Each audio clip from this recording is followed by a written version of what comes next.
Alexis, I knew I would find you here.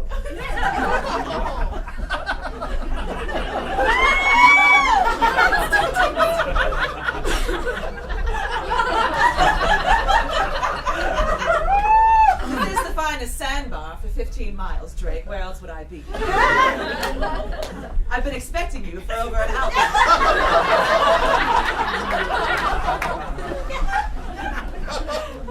How did you know I was coming?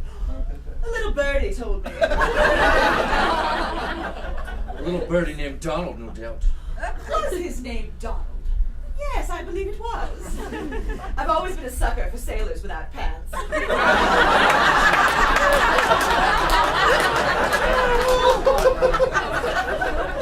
Although he was a bit coarse. You take such pleasure in hurting me. You haven't had the power to hurt me for years. Well, I would say the feeling is mutual, but of course it isn't. And how is your lovely wife? Quite recovered? Oh, do say my prayers have come true. Melody will be fine, no thanks to you. I'm sure I misunderstand your meaning. Of that I have no doubt. But I assure you, she will be fine. We will be fine.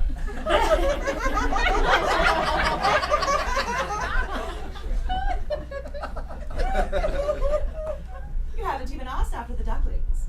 Dear Aylesbury's been missing his papa, but I told him you'd not yet recovered your memory. Yes. He came by the office earlier, but that is another matter.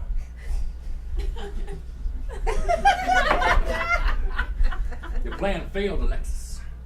I came to say, how could you? If you ever loved me, how could you?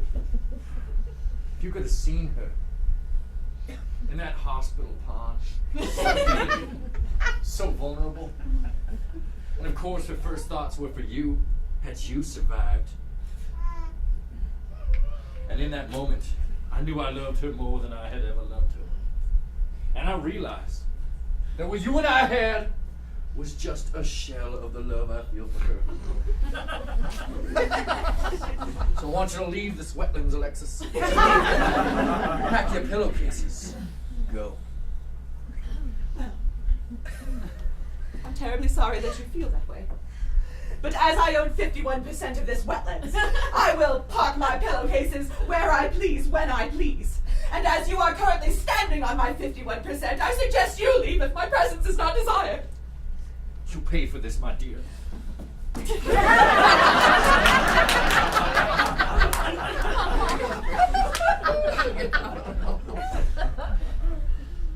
Oh, you can come out, you know. I can hear you breathing.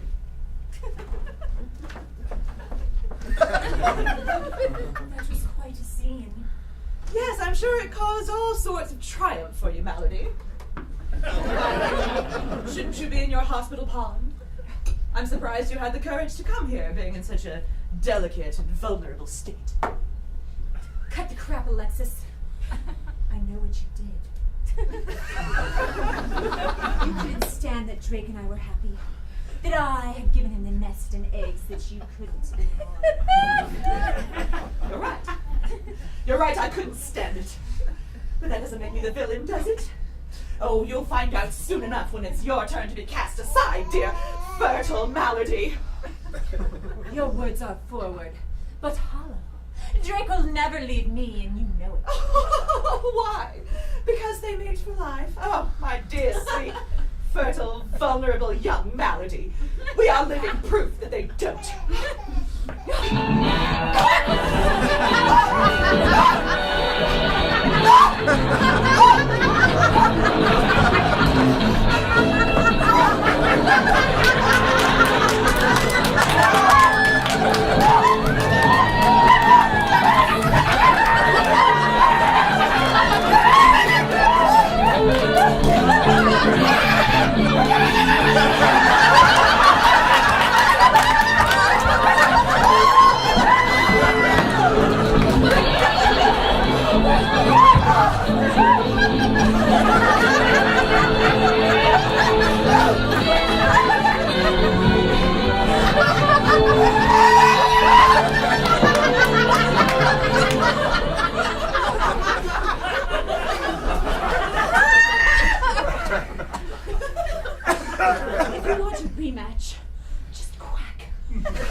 find out next week on Duck Dynasty.